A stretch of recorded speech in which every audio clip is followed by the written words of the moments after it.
What's good, party people? This is According to Woods, and I have the honor and privilege of having, he's a referee, stuntman, color commentator, and I'm not just reading his Wikipedia, but he is also a dope langer for Kurt Angle, circa TNA in the mid 2000s, and UFC Hall of Famer. He is the one and only Frank Trigg. Trigg, how are you doing?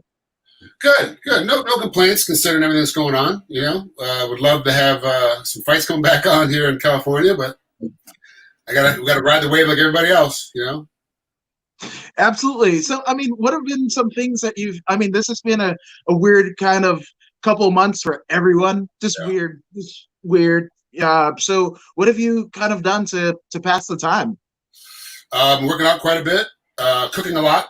No restaurants are open, so I had to start learning how to cook. I'm very blessed that I have a lot of friends that are chefs, professional chefs, like run restaurants. I called them for some help. Specifically, Neil Fraser, who owns and runs Redbird in downtown LA. I would literally, at the beginning of COVID, I was talking to him probably 2-3 times a week, lengthy, not like a 2-3 minute text, like, hey, I've got some wild boar ribs. I don't know what the hell to do with this. Like, tell me. And then having to walk me through, like, literally going, what's in your cabinet? Like, tell me what spices you have. Tell me what's in your refrigerator. Okay, this is what you're going to do, and this is how you're going to do it. And I'd be writing it down feverishly as he's telling me, and then we'd put it together, and hopefully I had a good meal for the wife and I. And do a lot of that. I have a real big passion for cooking. I've always liked cooking food, so I was doing that quite a bit. Working out as much as we can. The gyms are all closed, but just for the years, I've got a TRX, I've got bands, I've got, a few kettlebells. So it's like just doing that as much as I can, riding my bike a lot. Me and the boys are getting out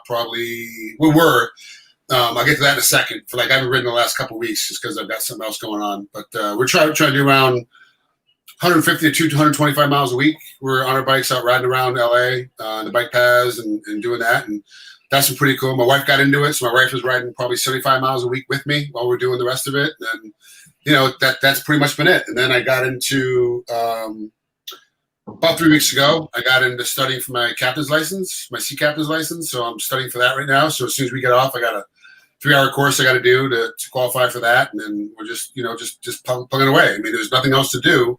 Like this is the thing about times like this. You can sit around and bitch and complain, or you can get up and change something. And the number one thing you got to change is yourself. Like going out and I'm all for going out and protesting. I don't mind the protesting. Rioting and looting doesn't make any sense. Like, why would you? Like, I don't understand it. Like, certain cities, after they win championships, all of a sudden you're tearing down your own city. Like, why are you rioting and looting in your own city? You just want a championship of whatever sport. Like, why are you doing that? Doesn't make any sense to me. Like, to me, I'm very much like, that's just and it's not the Walmarts, the Targets, the Sam's Clubs. It's not those places getting hurt. It's the mom and pop place that are barely struggling to stay alive. Like, I think, and forgive me, Adam, I might have this wrong, but I think it was Bilal Muhammad. Fighter. His dad has a tech store that he put 3 kids to college through and provided for his family. Tech store, and it got looted and rioted. It was a neighborhood store, just one guy, one family running this thing, and they completely destroyed it and stole everything out of it. You're like, what does that benefit? It doesn't benefit anybody because all that stuff is marked, so you can't sell it, you can't do anything with it, you can't register it. It wasn't, it's gotten illegal gains. Like, and all it did is it hurt this family that now has to try to find another way for this guy to pay for his family to survive. Like, this doesn't make any sense to me. That kind of shit I don't like, but you can sit down and read a book. You can sit down and get online and, hell, you can sit down and listen to podcasts all day and figure out something new to do. Like, it's not that difficult. But to be sitting here complaining and not trying to do anything about it, because let's be honest. The majority of people just sit around and complain, and they don't do anything. Like, you're just going to bitch about something, but you're not going to get up and do anything about it because it's inconvenient. I've got work. I got kids' baseball. I got kids going to wrestling practice. I got to worry about I got to worry about putting food on the table. Like, I don't have time to go deal with this thing. But now none of us got anything going on. Like, all of us are kind of stuck in limbo. Like, we should have been doing something for this last 4 months. I'm trying to improve yourself, whether it was diet and exercise, or it was just having a better relationship with your family, or it was just trying to talk to your best friend more, like just trying to, whatever it is. Like, there's ways around to improve yourself, and that's kind of the thing that my wife and I did is, like, we have a shot to kind of we can change how we view stuff if we learn more about it and then get dialed in and start studying stuff. And I chose to start studying stuff, and this is kind of what I've been doing. Yeah, no, it's weird because what you were saying is absolutely true. Well, first off, that's great that you're taking up cooking, man. I should do the same. I messed up a hot pocket pretty well. I mean, I got the inside soft. Well, actually, no, the outside soft and the inside hard. Never mind. There's a joke there, but I digress. I digress. Yeah, but I mean, you had gyms like, 10 Planet Long Beach, Chai Sarasute's gym, get burned down to literally ashes, somebody, yeah, I'm like, what can be gained there?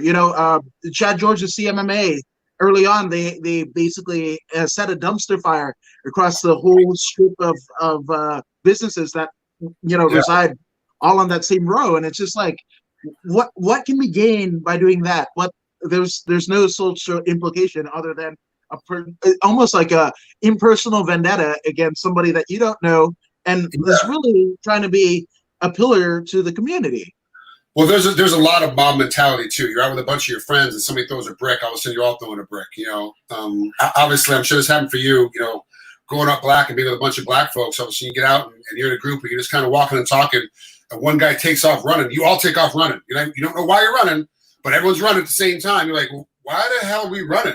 I just want to see if you guys will run with me. Like, okay, but yes, that mob mentality. Like you start running, everyone starts running. One guy starts throwing a brick, everybody starts throwing a brick. It's like you get that mob mentality. So I'm sure like the guys that and there's a case here in Santa Monica up the street from us where it was either Surf and Sand or Patagonia, but somebody broke in and stole like 4 surfboards and they got caught. Like on cell phone. Like, what are you doing? The guy's like, don't worry about me. I'll just be out there surfing. Don't worry about me. Guy walks off with these fucking surfboards. Well, then all of a sudden they're like, we want these surfboards back. We want this stuff back. The guy goes back. Him and his girlfriend stole she stole 2. He stole 2. He comes back in and brings all 4 surfboards back. And he said, look, and apologize. Like, look, I understand if you have to prosecute me. They're like, no, we're happy to get the surfboards back. Like, that's all we want was the boards back. And they're like, why'd you do it? He's like, because everybody else is doing it. Like, literally, I was just out there. I was out there protesting. Everybody else started looting and rioting. I started looting and rioting. It's a mob mentality. Happens all the time. And so, and we see it with misinformation right now. It's on the internet. There's a picture of this bald guy with wire rim glasses. And the thing says in 2012, this guy with Joe Biden had a closed door meeting to talk about the effects of this new thing called CO-19 and how to make it affect the population, how to make it work. And then everyone's sort of repeating that thing, but you didn't read the bottom. The bottom was like, that is totally made up. This is a guy that invented Cool Whip and pop rockets, the not pop rockets, but the popsicles where you push the thing to the bottom. Yeah, the push pops. Yeah. He's the inventor of this. That's what he invented. Like, this is a guy that in 1992, whenever they talked about this, or 2012, whenever it was, the guy was already dead. Like, so we're just automatically, oh, look at this, it's true. You're like, well, no, it's not true. Like, but because my best friend posted it, my parents posted it, my this guy, this talking head that I truly want to follow, whether it's a Joe Rogan or a Carson Tucker or a Anderson Cooper, like, it doesn't matter. Like, if he posts it, it must be true. So I'm going to repost it when no one's got it right. Everyone's giving their opinion, and it's just, that's the thing. Is like, now we are very much in a opinion era of news. We're not in a journalistic era of news. The Walter Cronkites, that era of news is gone. It's not a journalist talking about actually what's happening on. This is opinion pieces. We're getting, everybody is a talking head. Everybody's giving me their opinion about what they think is going on. If you're liberal, you watch CNN. If you're conservative, you watch Fox. I challenge you for a week, watch the other news. Watch the other news just for a week. Whatever, I'm normally on CNN, I'm going to go to Fox News. I'm normally on Fox, I'm going to CNN. Whatever it is, pick the other side. I'm not saying stop watching your normal news channel, but watch that like you know time. Watch from 8 to 9. Okay, so now from 9 to 10, watch the other news channel. Just see, they're talking about the exact same topics. 2 totally different takes. Mm-hmm. Like, how is this 2 totally different takes? It's the exact same thing. You guys know before, when I grew up, if there was a major news thing at 6 o'clock, ABC, NBC, CBS all had their world news on. if they were talking about the topic will be just, it might be described a little bit differently because yes, no matter, even if you're a journalist, you still have your opinion pushed in there, but you still got the same information. It wasn't like, this is good, this is bad, this is horrible, this is amazing. It wasn't like, what are you talking about? This is it's the same thing. Like, you don't understand, like, you have to watch these other sides, you don't get it. You do that, all of a sudden you understand, like, oh yeah, like our news is really jacked up. You have to, now, we have to be journalists because we have to research everything that comes out. I have to look at like 5 different places before I can repeat anything. If you notice my feeds, like I don't post anything political at all. I keep everything out of it because I don't know what's going on. I'm not an expert in this field. The guy that's supposedly the expert doesn't know what's going on either. So why am I going to post something that he doesn't even know what's going on? No one knows what's happening. Like, does it really matter? You know, like, do you watch baseball at all, Adam? Yeah, it's kind of weird.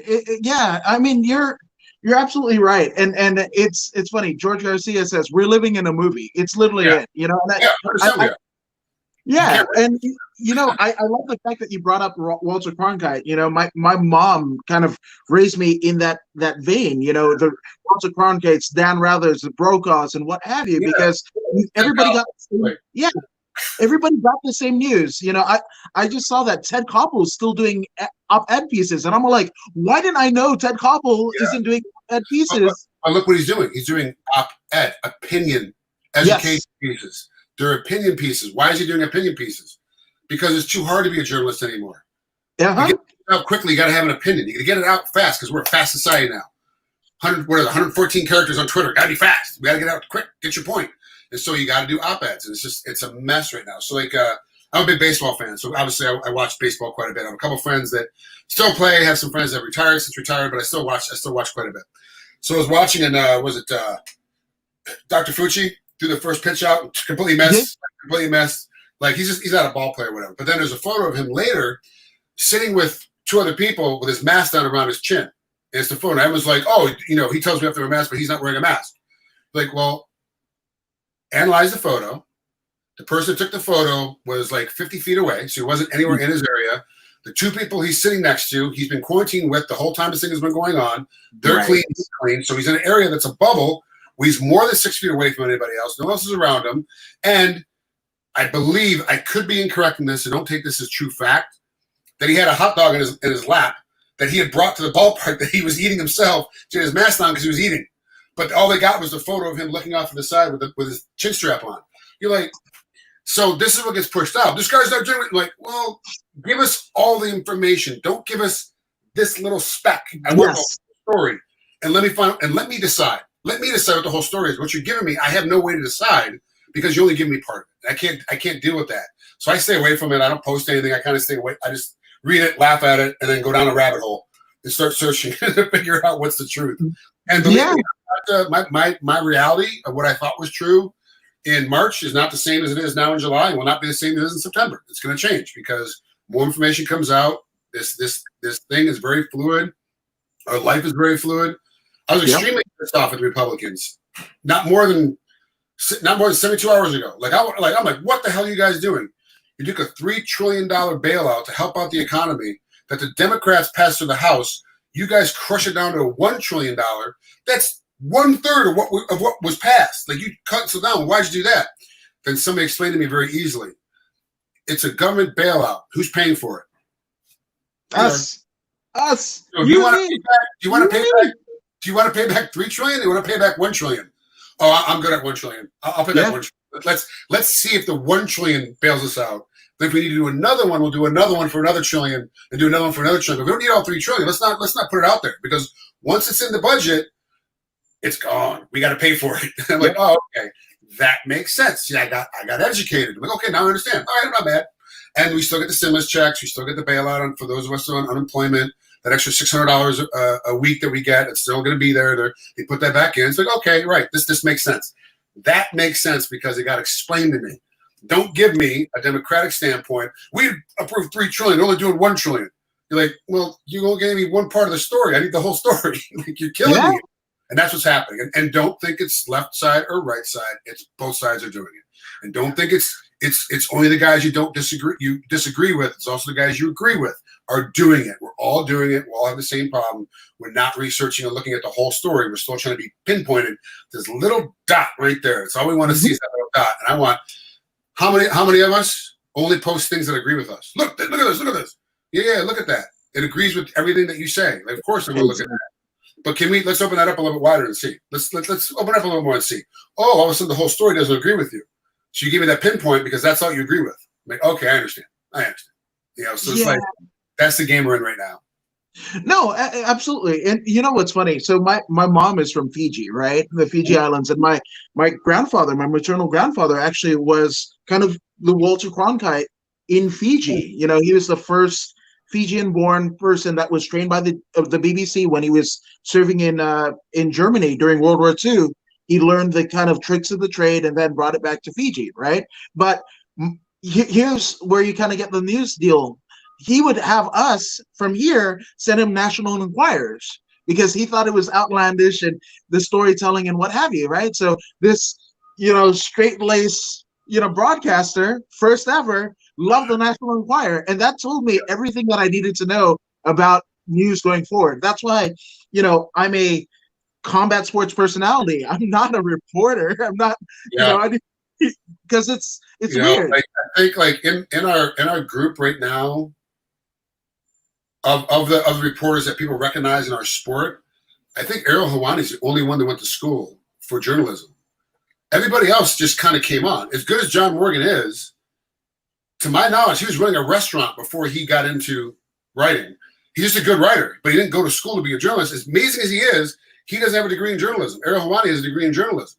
And it's just like, okay, so now we're looking at, you're really coming down to opinion pieces. And of course, everyone's got their own opinion about good fight, bad fight, good promotion, bad promotion, blah, blah, whatever. Like, and let's be honest. The reality thing that really pushes us the most is we all want to have the drama. We all want to know the drama that's going on, which is why your grandpa wanted National Enquirer, because to him, that's funny. It's funny. It's the most ridiculous shit he's ever read, but he wants it. Oh, I want it all the time. I want to read it. I just want to see what's going on. Is JFK really alive? Did Hitler make it to Argentina? Like, what's happening? I really want to see these things. You're like, well, are they UFOs? Well, now we find out there were UFOs. The whole time National Enquirer was right. The rest of us were wrong. It's like, this is, oh, shit, the mind is blown. Okay, now we know there's other stuff out there that we don't know about. And this is how it's going to work. And at some point, and then now we're talking about deep state and their COVID is a barely for the pedophile ring and blah, blah. And you're like, yeah, I get it. You want it to be that way. But the reality of it is that pedophile ring has been around forever. COVID's been around a lot longer than we think it has. This is just the reality of it. We don't have all the information because we're not supposed to, because people panic. Why can't you yell fire inside of a crowded theater anymore? Because one guy did it one time, a bunch of people died, and there was no fire. Like, now you can't do that. It's a felony. If you do that, like, we're talking long-term prison time with huge fines. If you yell fire in the middle of a crowded theater, there's no fire. Like, there's a big problem with that because the herd mentality.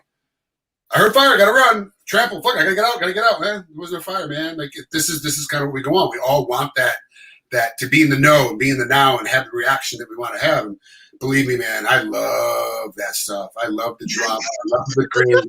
Oh, man, I'm like, I can't wait for more of it to come out. It's like, dude, like what's the biggest thing that came out? Oh, First Round Management the management company for fighters just got banned from ONE FC because they've done some various things. They got banned from you. I'm like, oh my gosh. So I started calling all the managers I know that are not part of that group. Like, what happened? Tell me what happened. I'm trying to get all the story. Like, oh, they're just scumbags. Like, every single one independently is like, oh, they're scumbags. They're scumbags. Yeah, they're scumbags. I'm like, wow, really? Like, I never knew that. This is amazing. They try to poach our fighters. They tell people they're representing people they don't represent. They just that and the other thing. And I think they told somebody they represent Demetrius Johnson. And DJ was like, they don't rep me. And so it got back to, forgive me, Victor Chu? Chatri. Right? Got back to him, and they were like, no, this is not what it is. It's like they got banned from ONE FC. Like, none of their fighters, none of them can be around it. That's it, done. You're like, what the, like, you got that? I'm like, oh, I love that drama. Oh, give me more of that drama.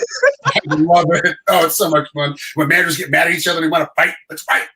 And they start talking back and forth against each other on their own threat. Oh, it's amazing. I love it. I love all that stuff. Fighters when they're not in the same weight class, talking about they're going to fight each other, and if I see them on the street, I'm going to do something, and blah blah. I'm like, man, this is awesome to me. More of it, please. Let me see more of it. Yeah. Well, what's hilarious because like, again, we saw each other almost like on a weekly or a couple times a month basis, and I loved how, like, some of the fighters that are kind of wet behind the ears, right, that might not know a history of like you or Herb or Yeah. Lieben, right? Chris Lieben, right? And then they're talking all this smack, and some of the, I'll look at you and Beltran, Herzog, and whatever, and like, do you guys know who you're making a fool of yourself in front of? Like, they've seen it, they've done it all the tricks. Yeah, and that's the thing, man, because there's so much content now. So when I first started fighting for the UFC, it was back in UFC 45. 8 fights a year. That's it. It was 8 fights a year. That's all they threw. Now they threw, what, 3 fights in 8 days? Just last week? I mean, like, or the week before they threw 3 fights in 8 days, and then they had 2 Saturdays. I mean, you're like, this is incredible. Like, they throw 52 fights a year now. Like, it's amazing what they do. There's so much content. The old school content's getting lost because you're not paying attention to the fact that Beltran's, he's a new ref. He's really good. He's just coming along, whatever. This fool's been doing it 17 years. He's been reffing. He's not a new ref. He's been a long time. Like, just because you don't ever watch King of the Cage doesn't mean you don't see him, because you don't see him on TV. You don't know. Like, when I first did the UFC in Fresno, I apologize, I forget the number was, but it was Johnson Brian Ortega fight.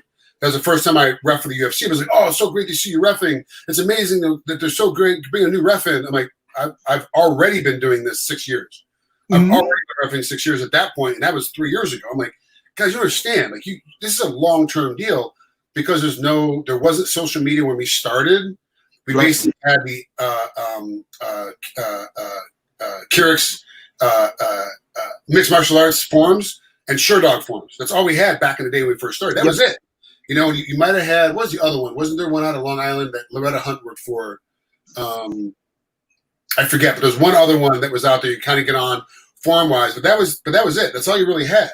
And now it's like, you want to call somebody out? You post a video of yourself on Instagram, you feed it to Twitter and TikTok and Facebook, and all of a sudden it's on all the platforms, and 150,000 people have seen it, and all of a sudden it takes wildfire. It's like back in the day, we had I had to call a guy at the house. I had to call him at home. Like, this is the only way I can get a hold of him. Like, I beat your ass. Like, they'd be like, how did you get my number? It's in a phone book, man. I used a phone book. Phone book. Like, we had phone books back then. Like, that's what it was like. And so now a lot of these guys don't know. Like, I've had, I won't mention any names. I've had executive officers, the head of the commissions in other states, ask me if I know what a rear naked choke is. Do you? Really? You know what a rear naked choke is? I'm thinking they're trying to pull one over. Haha, that's funny. Good on you. You got me. That's funny. They're serious. They don't know I've ever fought.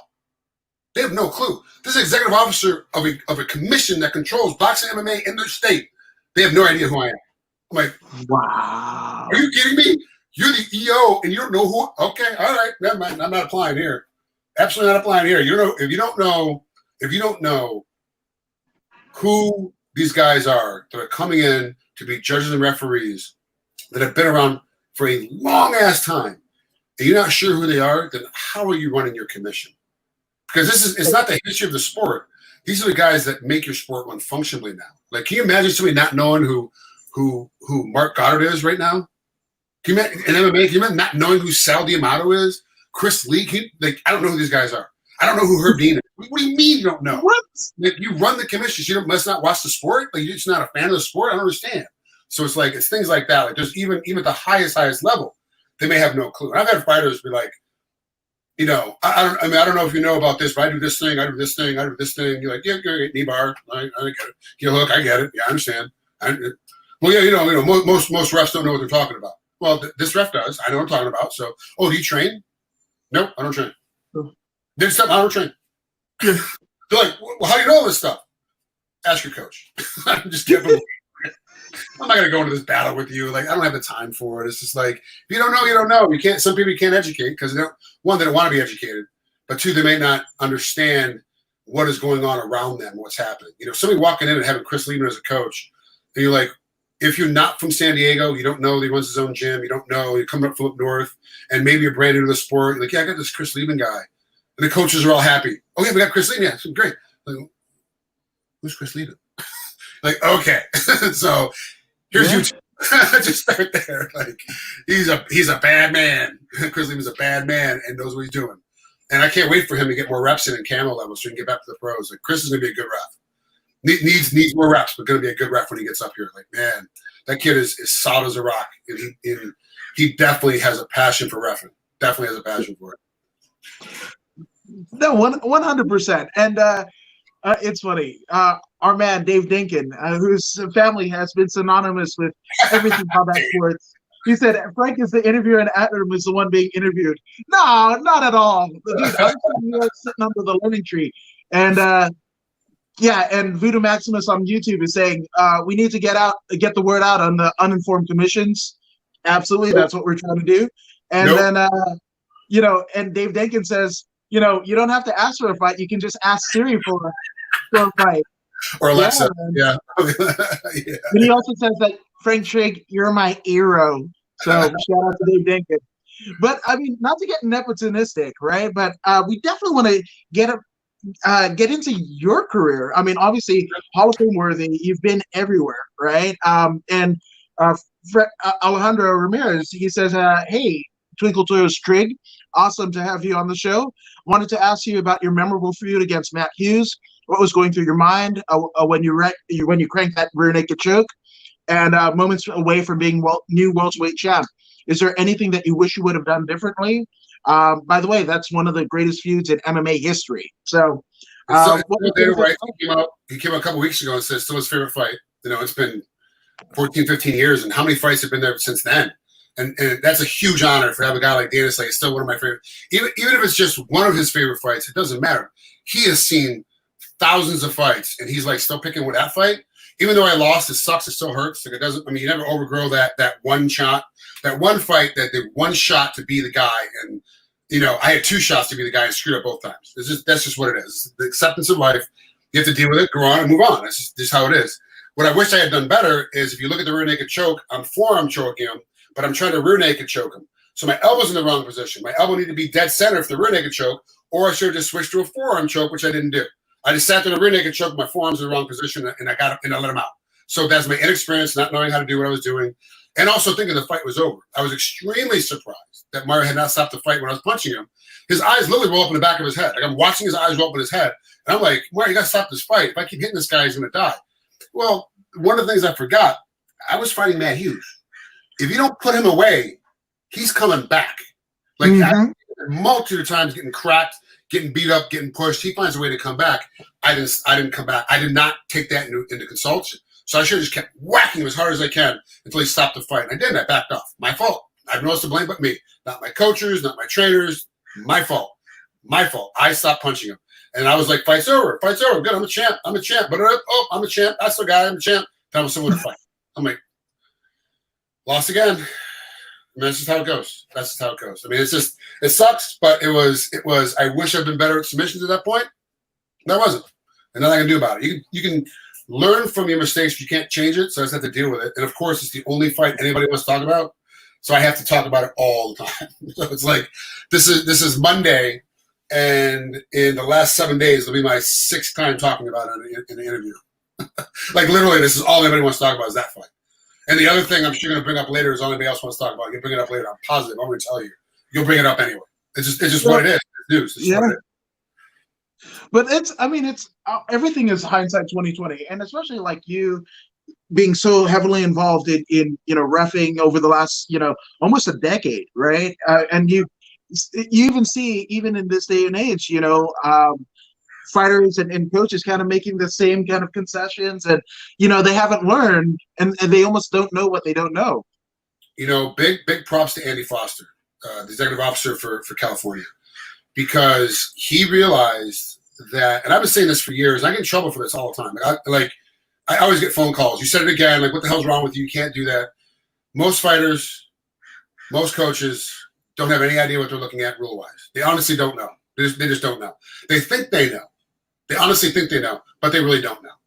And you see a lot especially at the amateur level at Camo, we see a lot where some big name coaches come in there and yelling instructions. You're like, not only is this wrong for MMA, what you just told him to do, it's illegal at the amateur level. So you really have no idea what you're talking about. So what Andy Foster does, and this whole time we've been doing Thursday meetings where we all get on Zoom. Anybody can join. I'm not sure the next one is. I don't think there's one this Thursday, but the MMA can join, and we go over fights. We see rounds, and you get guys like Mike Bell, Sal D'Amato, Chris Lee, Derek Cleary. You get Goddard on there. You'll have Herb Dean on there sometimes. I mean, Forrest Griffin has even made an appearance. When they come on there, and you're learning about how to score fights, why judges are looking at fights this particular way, why this particular round was so difficult to score, and why at this time this fight went this way. But if we had this fight now, why it would be a different way, a different winner would happen. Like, because the rules have changed and how we judge things, how we look at things have changed. And the reason why we're looking at 10-8s now, there's so many more 10-8s, and why now we're starting to get more 10-7s. Like, why is this happening? Because these are things that are going on. Like, this is what's going to happen. And Andy has invited everybody. So next time in October, there is a big event. And I'm saying October because that's when I think MMA will start back up again in California, whether it's northern or southern, I don't know. But the rumor I heard is that Belcher will be coming back here in October. More than likely to be up north because that's where Scott Coker is from. But I don't know that for a fact. I'm spinning off of what I've heard as a rumor, and I'm just repeating it. I don't know if it's true or not. So don't hold me to the candle, and don't be mad if they don't show up. It's not, I have no control over it. But Andy's goal is now, before these big events, is inviting all the press to a training session the night before the fight. Like, this is what we're doing. This is what we're looking for. This is what the judges are looking for. So you can be better educated as to, even as we morph, because California is a very interesting spot. When Andy decides to make a rule change, it takes about, I say 45 days, but usually happens faster. If he wants to adjust how he sees something or just how we handle a particular thing, we've seen things happen in 7 days. Going forward, this particular position, this is what we're going to do going forward. Everybody gets on board really quickly. And all of a sudden, I'm on the phone with Herzog. I'm on the phone with Beltran. I'm on the phone with Bell. What are we doing? How are we doing this thing? Like, what's the protocol? We all show up for it because we usually work together because we're all Southern California. We'll show up and we'll be in this space. We're like, what do we do? How do we handle this thing? Like, what's the position? Like, what are we looking for? And then we start watching each other. Like, I'm working the cage. The other guys are watching, and they'll start reminding me, we're in that spot. We're in that spot. Okay, and I got to adjust my position. I got to adjust my mindset. I got to adjust my thinking. Right. So it becomes natural reaction because we want to make it as safe as possible for the fighters while still having a real fight. You can't change the rules so much it stops being a fight and turns into, like, now you can't hit the quarterbacks in football. It makes no sense. The quarterback is a player. Hit him. If he gets hit, he gets hit. It's his own fault. Like, it's not that big of a deal. Like, this is part of the game. Now, obviously, you can't hit the quarterback unless you hit him particular ways and can only grab and tie him up. You can't. I'm like, that's just stupid. Like, it doesn't make any sense to me as a guy that's a fan of football. Right? The same thing could happen in MMA, but doesn't, because Andy's very good about making sure this is how we're going to adjust things. This is how we're going to regroup things and how we're going to get everybody else educated and caught on board. And because of that, the better fights are here. The better commission is here in California. Things have been worked out very well. And you also look at the refs that are up for, and this is me 100%. This is me tooting my own horn. 100%. This is me, pushing my own agenda. 100%. There's nothing around. This is me pushing me and patting myself on the back. But you look at the refs; they're all up for referee of the year right now for the MMA awards. It's Goddard, it's Dean, Southern California, it's Beltran, Southern California, it's Herzog, Southern California, it's Trigg, Southern California. So 3 of us are from Southern California. Out of all the refs in the entire planet, 3 are Southern California, right? That's a huge deal for California. That's a huge deal. Last year, take me out of it, put Rosenthal in. Northern California. So 3 of the guys are still California. You're like, wow. Like, do you have to understand? Like, and we are held to a higher standard here. Like, you think the fans are bad? Screw up when Andy Foster's there. You will never feel so demoralized having him yell at you for a screw up that you should have not done, that you should have been able to handle, and you didn't handle it properly, and have him talk you down and let you know, like, how upset he is at you. You're like, dude, it's worse than your dad. Like, my dad is mad at me, man. I really messed up. But he's also very good about coming up to you right before you step in the cage for that next fight and going, you know what you did wrong. You're going to fix it. You got this one. You're like, okay, I got this one. And you get in there, like, wow, man. But, like, so the fans yelling at you, the corner's yelling at you, the fighter yelling at you, like, Andy, you mad? You're not mad? I did okay? All right, I'm fine. I did okay. I'm fine. But it's like that, and it's kind of a tough deal. But there is a way to educate everybody, but everybody has to be willing to show up to be educated. And most people don't want to show up to be educated. They just don't want to do it, And also too, if you've got a great fighter, if you got a Conor McGregor or John Jones or Daniel Cormier or Stipe Miocic, You know, a Chad Mendez. Like, why do you need to know the rules? Those guys are so good, it doesn't matter. Like, they're not doing anything illegal, and they win most of their fights. So why do we actually need to know the rules? Like, does it really matter? Like, you're like, yeah, it kind of doesn't. Ask Tom Brady. What is the line judge looking for? I don't know. I know I got to take 3 steps backwards, move 1 step to my right. I got 3 choices. I got to get rid of the ball in less than a second. That's all I know. Like, oh, you're right. But you're one of the greatest players of all time. Yeah, I know. Still don't know what I'm looking for. Still don't know what the other guy's doing. So why do the fighters and coaches need to know what the refs and judges are doing? They don't need to. It's not part of their wheelhouse. They don't need to know these things. But when you complain about something, you kind of know what you're talking about. So if you're going to complain and want to fix something that you feel is inadequate or is wrong in MMA, whether it's through an appeal or a slight rule change you think is kind of dumb, you got to know the rule. You got to understand why it is that way. Like, why are there no knees ever going to happen again up to a grounded opponent to the head? It'll never come back, no matter what anybody does, no matter what anybody has. Why is that never going to come back? You have to understand, it's the optics. It looks bad. It looks really bad. But you don't see how many guys, even in Pride, how many guys you see getting, unless you're Igor Vachanian with Mark Coleman, where Igor just sat there and took 17 knees to the head. That never happens. You usually get 1 or 2 knees to his head, and the fight is either over or the guy sits back and rolls up. You know, like, he's not sitting there getting beat to death because it's not comfortable. It's not fun to get hit in the head. So these guys roll. Why is it never going to come back? It's safer now. Like, how can we have knees to the head of a down opponent? Optically, it looks bad. It looks horrible. Boston Solomon, he just fought, and he was in the middle of a melee, was on one knee, took a knee to the head, and could not continue. I was like, yeah, that's why knees are not going to be allowed back to the ground opponent, because Boston was not expecting it. If he knew that knees to the head were allowed to ground opponent to have his hands up, but the rule states it doesn't, so he was like, put his hands on the mat, was trying to come up, was still on one knee, was sitting up, got cracked in the head, fight's over. Yep, optically, it's never going to happen. That is never coming back to the sport. Is always going to be gone. 100%. That's never going to, unless you have that, you know, of course, you have people that still use old Pride rules or Rising rules. They still allow that stuff that's overseas, but it's never going to happen by any commission that's controlled by the American Boxing Council. It's just not, because optically it looks bad. But people don't understand that sometimes. They may understand that one. They don't understand a lot of the other things, like, well, this is stupid, and why this, and why this, and how come I can't have my fingers out anymore? Well, they blame that on John Jones. It's not our fault. They blame that on John. That's why. I mean, other people did it before John.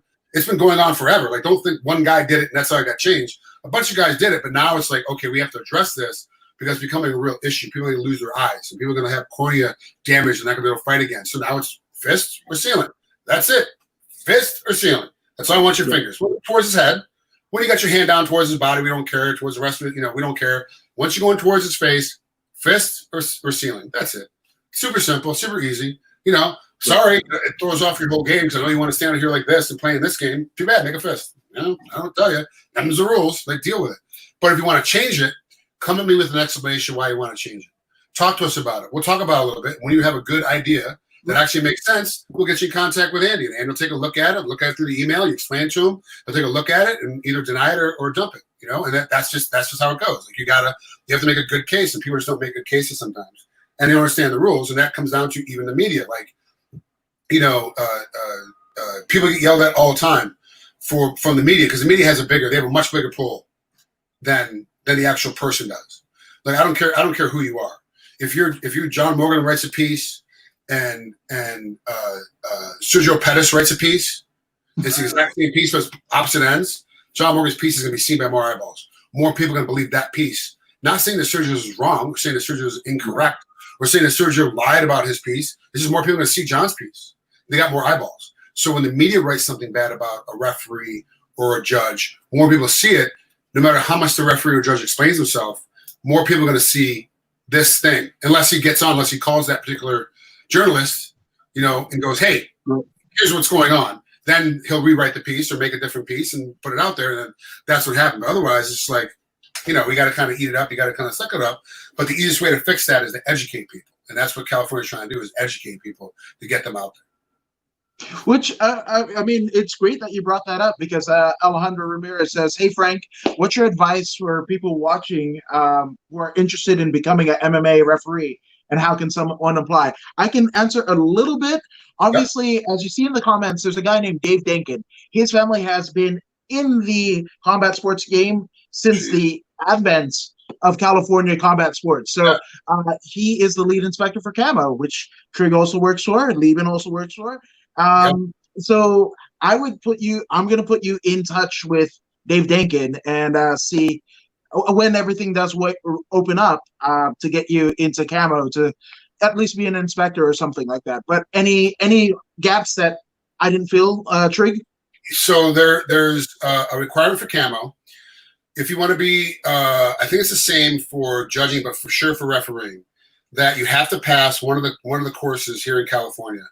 Now, so California is a weird state. We're the only state. So I can only speak to California because that's what I'm familiar with. If you're in West Virginia, or Ohio, or even Nevada, I can't talk to that. I only speak to what California does. In California, you have to pass either Herb Dean's course or John McCarthy's course, right, before you can actually step in and referee. But you can shadow ref before that time. So you have to shadow ref 10 matches, 10 bouts, or 10 promotions before you're able to step in actually. So during that time, you take John's course. Once you pass the course, you're now allowed to start being in the ring as a referee. Now, some of the refs that are there at Camo have never passed either one of the courses, but they've been reffing because they have like 900, 1,000, 1,200 bouts reffed. So they've been in there. They got grandfathered in. They're in there a lot longer. When they made the rule changes right when I came in, so right before I came, or right after I came in, so I was already reffing, but then right in the middle of it, all of a sudden you had to pass John's course. Thank God I passed. I took John's course. That's why I talk about John's course, because that's the course I took. But Herb Dean's course is just as good. You can actually go take it. But I take command course. I took John's course. That's what I had to do. I started reffing actually because Ralph Cook asked me to start reffing in Nevada. He said I should start reffing. My wife, at the time she's my girlfriend, was like, yeah, you'd be a pretty good ref. I'm like, I don't want to ref because refs are stupid. They don't know what they're talking about half the time that they're doing, because I thought I knew it all. Then I went and took John's course and realized I knew nothing, because I failed John's course twice. Failed it. Not maybe failed, sort of failed. First time, miserably. Elaine was like, did you purposely miss, John's wife, who grades the test? She was like, did you purposely miss these questions? Because you suck.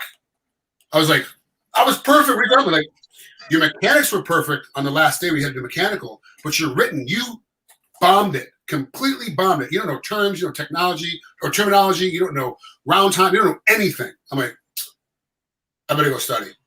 And remember, I had to stop fighting.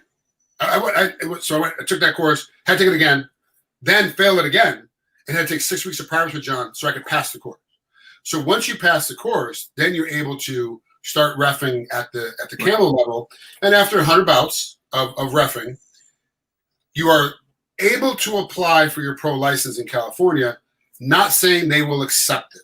So you have to get to that stage. You might have had your 100, but you still might not be ready to go to the pro level. And then when you go to the pro level, if you've got 100 bouts, you're kind of at the pseudo top of the amateur level. Like, I'm reffing a lot. I'm getting the main event. I'm getting the co-main event. I've been here a while. Then all of a sudden, you get the pro level. You're back down to early prelim, 1 or 2 fights. You're doing a lot of pat downs, a lot of checking bodies. Like, you're back down to the bottom again. You got to work your way back up again. That's just the reality of it. But it's if you want to ref, get on ABC, the American Boxing Council website.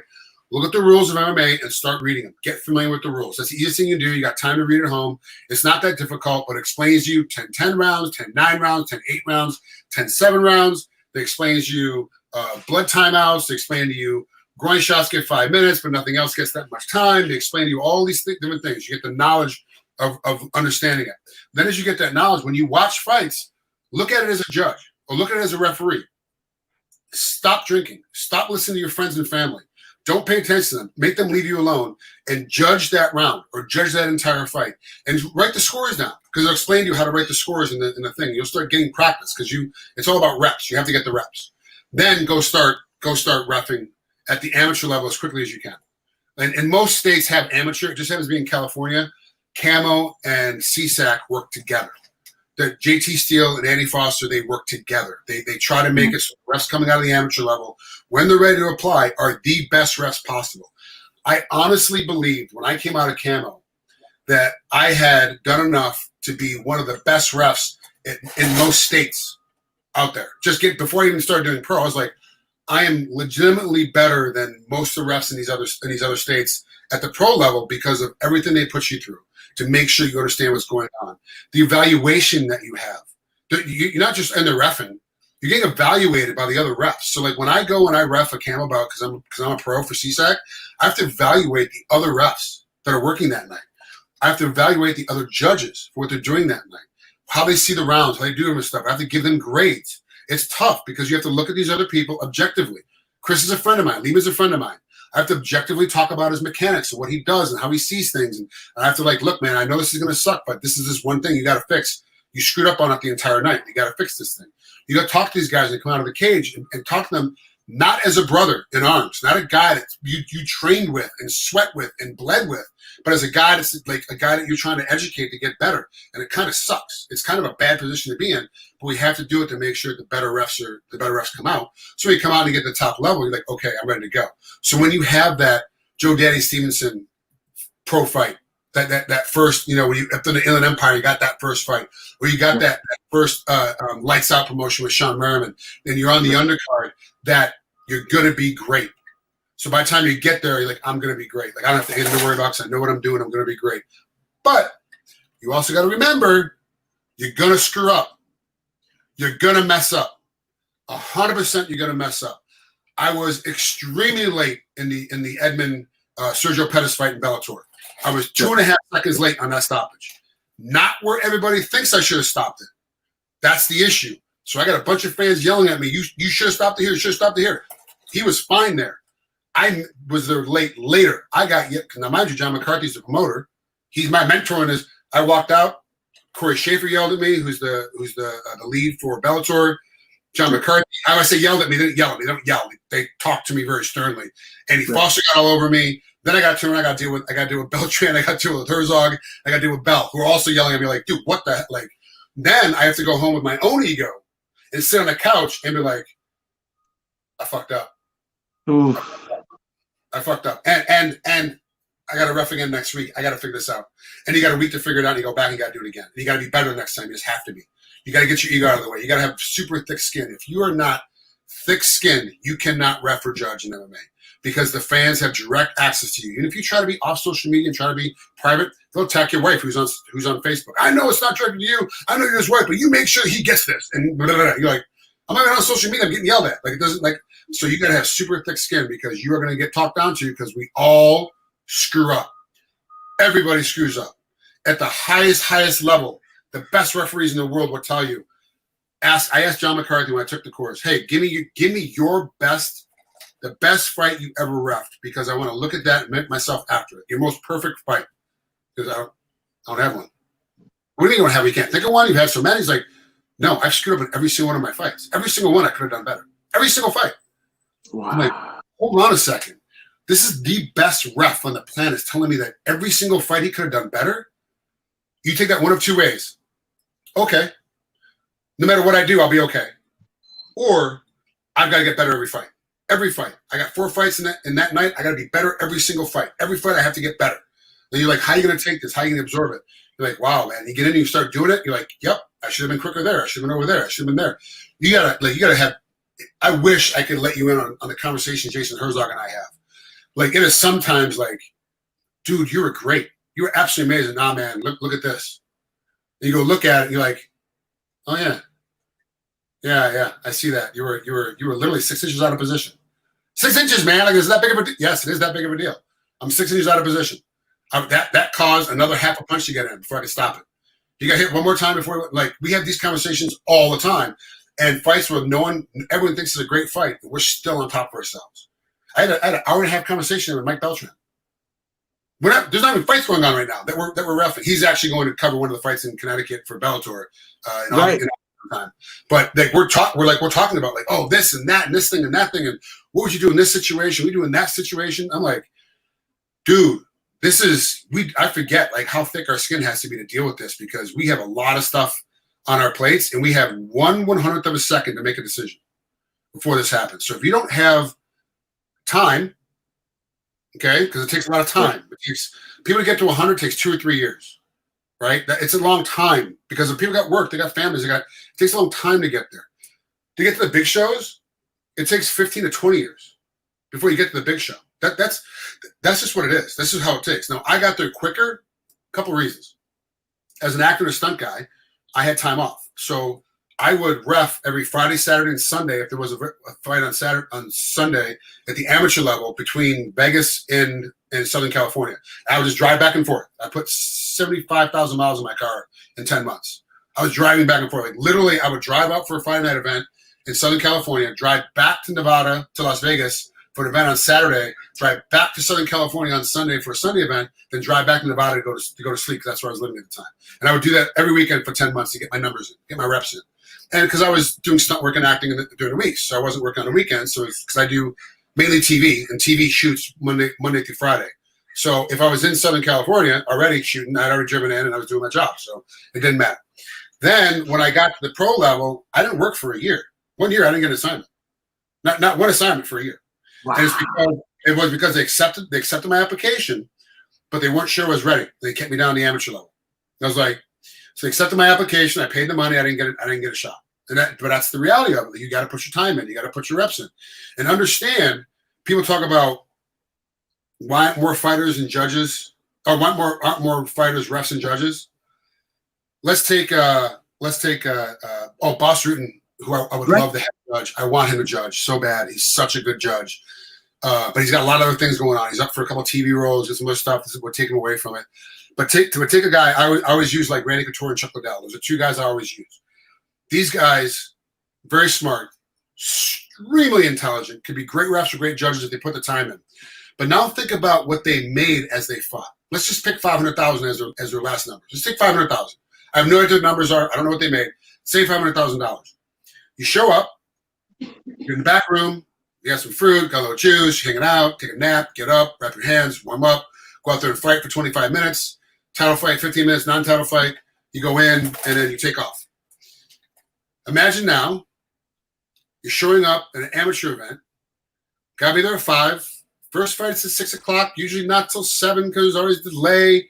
You got 22 fights that night, but there's 5 of you, so it gets split up between you, and you got to work all night. Yep. Then you get done, you have a post-fight meeting. Everyone else is going home. Gym is empty. Chairs already been picked up. All the food trucks are already driven off. Everyone is gone. It's just you and the rest of the commission. You're having a meeting, and then you get your check, and your check is $100 plus 50 cents a mile. Check. So you're trying to tell me I just did all this for $126, and I used to make $500,000 when I walked in? Like, why would I come now? Like, why am I going to be here? Financially, it makes no sense. And at the pro level, they make so much more money. They make so much more money. $2,200, the most you can make. That's I think that's in New York. It might be California now because I know Andy already changed the rules. I don't even get those fights, so I don't know. I don't get these. So I never make that. I don't know. The most you can make is like $2,200 in Madison Square Garden on pay-per-view title fight. How many of those a year? You know, like how many of those fights a year? You know what I'm saying? That's the most you can make. Exactly. And that's for all your fights, not just that one fight. You don't get paid by fight. You get all your fights. Oh.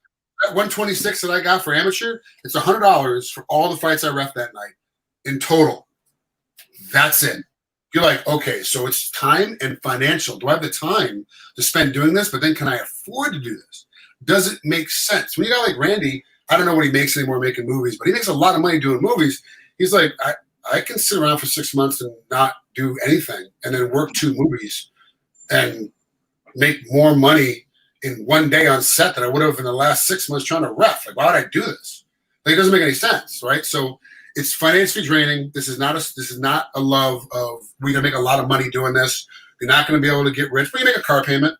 You might be able to buy some groceries and use it for vacation. My wife and I use it for our vacation stuff, and actually now we're using all of our CSAC money goes towards our boat. So it's like we put all our stuff together for the boat, and that's just kind of how we're doing it. You put it away for a different thing, but you're not surviving on it. You're not paying all your bills with it. You got to have other jobs. Every guy's got another job.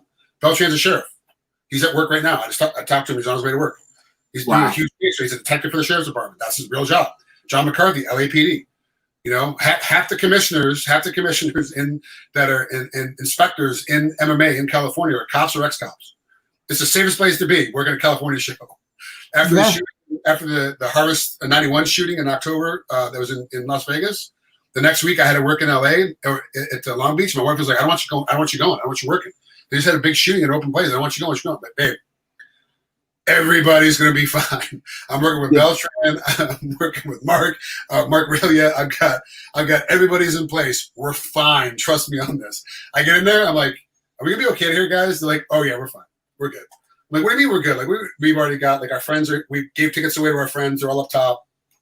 I'm like on uniform. Oh yeah, there's half the crowd's cops. Like we're fine. Don't worry about it. Yeah. Or another ex-cops, new cop, like still active duty but in plain clothes. Like we're all a bunch of cops. We're fine. Don't worry about it. Okay, good. See, we're good.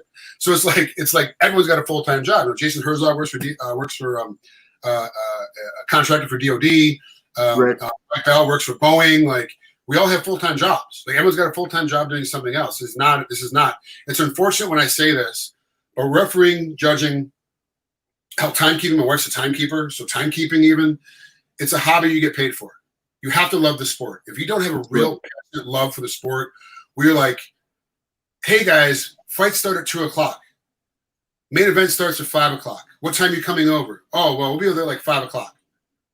Okay, don't come over at all then. Like, Right. Why? Because I'm starting to watch the fights at 2:00. I'm not going to stop in the middle of a fight to open the door for you. Like I'm busy. I'm watching fights. If you don't have that kind of passion, refereeing and judging may not be for you. And then you get in there, it may not be for you. I know a lot of refs that quit after they finally got to the big show. Oh my God, I can't wait to get to the big show. Finally get to the big show, and nobody got hurt. The correct fighter won the fight. No one's fight was shortened, or fight career was shortened because you did the wrong thing. It was just such a tough fight. They're like, I don't want to ref anymore. I'm done. And that's it. And they're reffing again. They're done. They told it, I'm not reffing anymore. They walk away. You're like, wow, man, like you worked your ass off to get to the big show. You got the big show, and yep, I don't. That's too much pressure. I don't want the pressure, and it is a lot of pressure. I mean, we can make because that 1/100th of a second, I can screw your life up. Think about it. I stopped the fight. You lost half your check. Half your check is gone. You stopped the fight, right? The other guy, and I screw up so bad, the wrong guy wins. You're like, not only did the winner of this fight get the next title shot, but I had the wrong guy win the fight because I screwed up. I injected myself into the fight. And I cost the other guy that should have won half his check. Right? And half his check is 17 times more than I'm going to make reffing the fight. You're like, this doesn't make any sense, man. This is tough. It's tough. So you got to have thick skin. You got to understand it's really hard to be a ref and to be a judge. It takes a lot of time. It's going to be 15 or 20 years before you get to the big show. And that's only if you're in a state the big show comes to. Say Bellator and or the UFC does not ever come to your state, come to your country, come to your area. You're never going to be able to ref it because they're not there. They're not there. The only reason all those refs we saw on Fight Island were from England, it was because UFC went to England and used them before. They knew they were good refs. They know Mark Goddard's a great ref. They know Mark Goddard's a great ref. They know that. Bring Mark in. They know all those other refs are great refs because they've used them before. They've seen that. Bring them in. We know they're great refs. What about all the refs that are there in Abu Dhabi? They have fights. They have fights. Blake Rice is flying right now to Abu Dhabi, right now to go cover a fight this weekend. He's on his way right now. They have fights. What about those refs? Where were they? We don't know them. No. They showed up, and they didn't even use you. Like, we don't know you. Sorry, bud. That's how it's going to work. We don't know you. Okay, guess not. Guess we're not getting used. That's the breaks. No, absolutely. And again, there's so much that the general populace doesn't see, which, you know what, this one, because I know I got a little bit of an hour with you, but I definitely have to ask. And Ruben asked, hey, Mr. Trigg, I've got 3 questions for you. How was your experience working for TNA, Impact Wrestling? Can you explain the differences between working from TNA and UFC? And how was your transition from a fighter to a referee come about? Let's do the TNA question, because one of the bravest things I've ever asked anyone. Yeah, TNA was great. I loved it. I loved back then. Dixie Carter had control, so I loved it because Dixie was running it. It was a lot of fun. That's where I met my wrestling trainer Scott D'Amore. I got to hang out with him quite a bit. Moose, now who works for TNA, was actually one of the athletes I trained when I was working for the Atlanta Falcons. He told me that, hey, when I get done with football, I want to do pro wrestling. I was like, sure, kid, go ahead, hit me up when you're done. He literally, when he retired from football, he hit me up right away. I got him connected with Scott, and now he's Mr. TNA. Like, he's the guy. Like, Moose is the guy. That's just what it is. It was great working for TNA. The breakdown was I had a couple fights, like real fights, and they sometimes have a hard time understanding that pro wrestling and real fights don't work. So there's a couple shows I had to miss because I had to get ready for a fight, and my management and their management didn't mesh. And so they're coming up with a new storyline. They didn't like it. My manager didn't like the storyline. He never talked to me about the storyline. And then it just stopped calling. And then TNA just stopped calling. Then TNA got sold, and everyone got moved out, and they got bought by Paramount. And well, Spike at the time, now it's Paramount. And they got brought in. And then I just did something with them back in October with Ken Shamrock and Moose. I was back in Moose's corner. We did that little gimmick. I love pro wrestling, but for me to go back to pro wrestling now at 48, to start trying to be a pro wrestler makes no sense, because the amount of money I would give up for my acting and my stunt career doesn't make sense for me to go back in. Now, if I was still in my 20s, I could very easily go back in there. But the problem is, too, my stature. I'm only 5'9.5". So even at 185 pounds, my fighting weight, I'd be shredded. I'd look big, but then you put me next to like Sting or Kevin Nash. I'm like, dude, I'm like half his size. Like, it doesn't make any sense. So I'm a small guy, so I'm not going to get sold. I'm never going to be a Dwayne Johnson type. I'm not going to be a John Cena type, because I just don't have the size. I would literally have to have that surgery. They break your femur and your shins to make you grow bigger.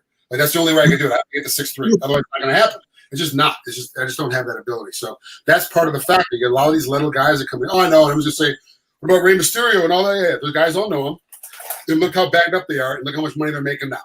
Like, they're all jacked up, they're all screwed up, and they're not making any money now. And this is part of the issue. So it's like, they don't, like we talked about earlier, Adam, before we started filming, they don't have a backup plan. If it doesn't work, what do they do after? So when they got done after, they're like, I don't know what to do now. I'm kind of stuck. So, but I loved working pro wrestling. I loved being a manager type. I would love to do that stuff again. It would be absolutely within my wheelhouse to be a manager type. I just can't be the athlete anymore, because if I get hurt doing that, I can't do a stunt. I get hurt doing that, I can't act. I can't, be a super athletic guy acting if I got a bum knee wrapped around me because I hurt myself doing pro wrestling. So you just got to pick and choose your battles. So, absolutely. Because Voodoo Maximus actually says that Frank Trigg was the ultimate heel, synonymous to Bad News Brown. He likened you to, an all-time great in Bad News Brown, Bad News Allen. And I didn't even know that you trained at D'Amore. Obviously, D'Amore and Don Callis run TNA now under the Anthem kind of brand, but I didn't even know that you trained with him in Michigan, right? No, actually, I would go to Orlando 3 days early before the tapings, and I'd have to spend 3 days, 6 hours a day in pro wrestling school with Scott, taking bumps, learning moves, learning techniques, learning terminology, doing the whole bit. And then we'd have to do a taping, and then we'd go home. So it was grueling. It was a grueling cycle. And didn't TNA, didn't they move over to Anthem bottom out? They went to don't they already seen that now? Did they buy out Access TV? They bought Access TV? Access, yeah. Yeah, they bought Access from Mark Cuban. And so they're on Access TV now. So it's like they're doing great over there. And they got who's on there too? Combates is on there? Is on their network? Like a Combates America? Is that what's on their network now too for MMA? Shamrock is back with TNA, but overall, in terms of Tom Lawler is doing pro wrestling now. You've got Matt Riddle in the WWE, obviously Ronda Rousey, Dan Severn, one of my all-time greats in both. It makes sense. It just makes sense for guys to make the crossover because it's all entertainment. The one thing is real fighting with entertainment. The other one is sports entertainment. And that's just the biggest difference is that it's a live stunt show.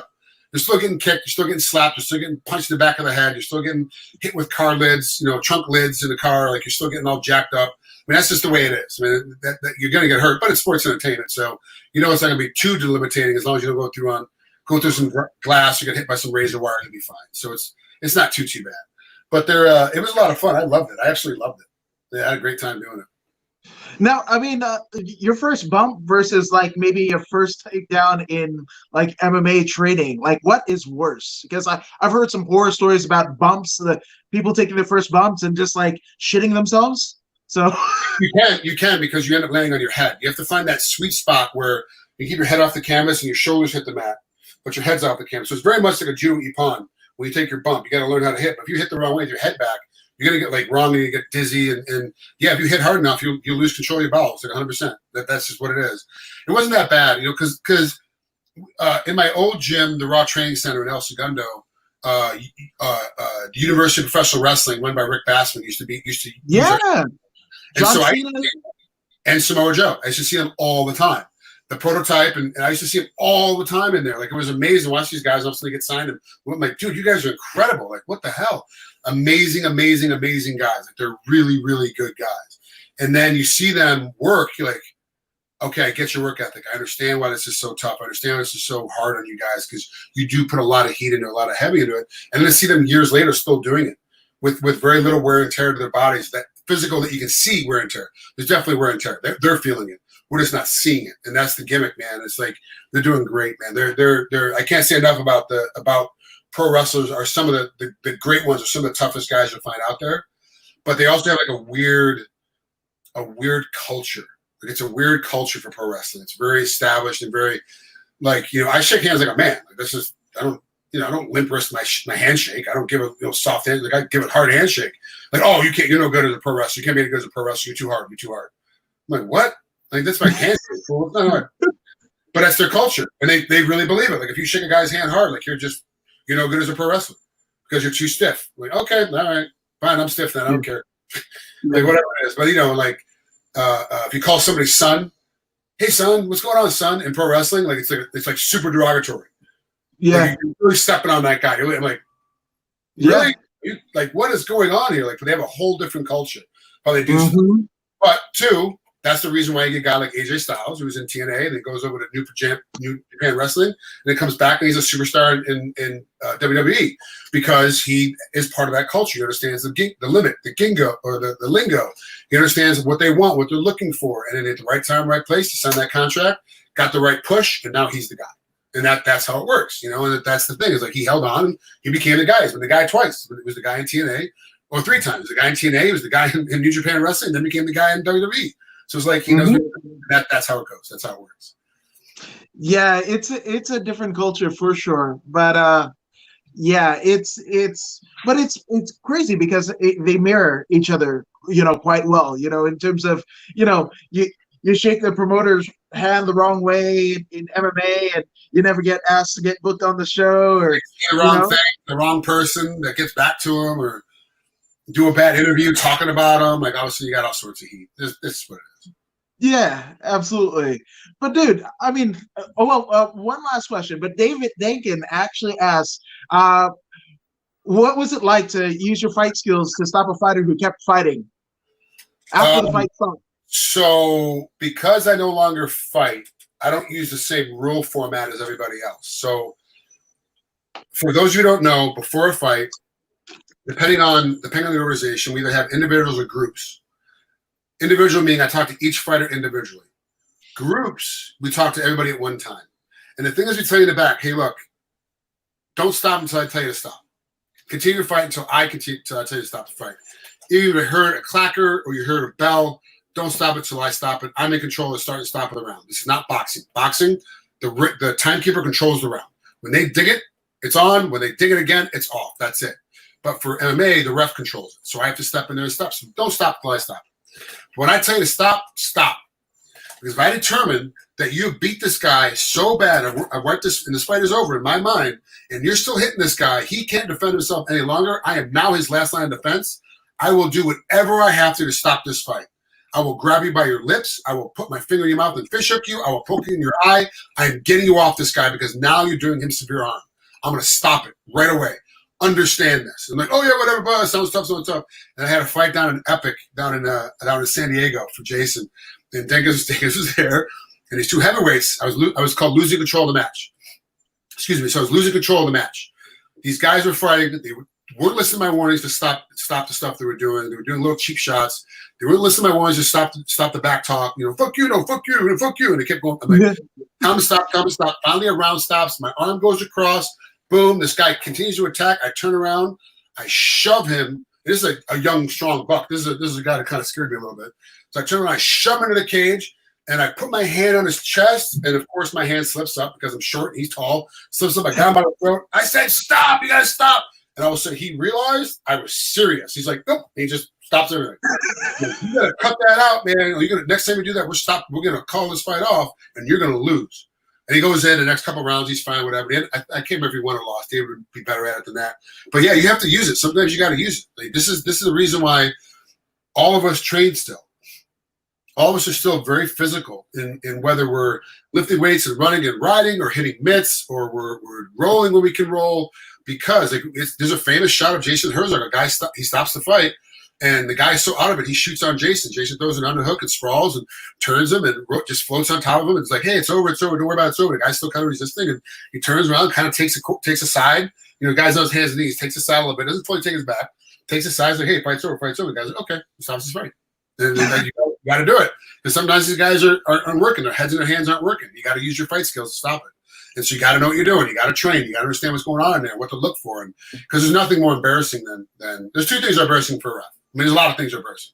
One of the major things is in the middle of a melee, you're in the middle of there trying to get in, you get hit. And you get hit because you're too close to the action. As a kick comes across or a punch comes across, you get caught in the middle, which is why you always see me like the clacker goes off. You always see me turn my shoulder. I got this other hand up, and they're like, time. I'm like, why do you always do it that way? Because I don't want to get hit. If they keep throwing, I don't want to get hit. But I can still see down my arm. I can still see if anything crosses my arm, that's a legal blow. That is a legal blow. So my arm comes through, and you throw after my arm comes through, it's a legal blow. And yes, I understand the difference. You try to pull the punch. I get it. And still make contact. I'm not going to find you. But if you throw a hard punch, we're going to reassess. Points coming off, and you might lose this fight. That's just the way it is. So we gotta watch out for that. But I'm always trying to I don't want to get hit, man. The other thing that's embarrassing is when a fight's over, you're waving them off, and the guy sits up and shoots on you and takes you down. Like, whoa, what happened? What happened? It's because you're not paying attention. Like, you thought he was still awake. He wasn't awake. And he's all of a sudden, he's trying to throw punches at you. Like, no, stop. You got to tie up to him now and grab onto him. Like, stop hitting me. So it's embarrassing because the other refs will make fun of you, not because it's actually more embarrassing than anything else. It's just embarrassing because we all make fun of you.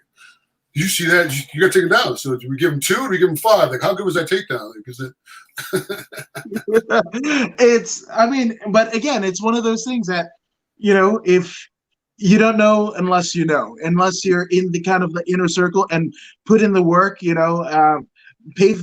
Literally, you're one who's paved the roads, both as a fighter and then now as a referee, and also forging a path, doing acting and everything. You've essentially cultivated your name in Frank Trigg, and it's across multi-platforms. You're talked about in wrestling, movies, stunt work. You've done it all. Commentary.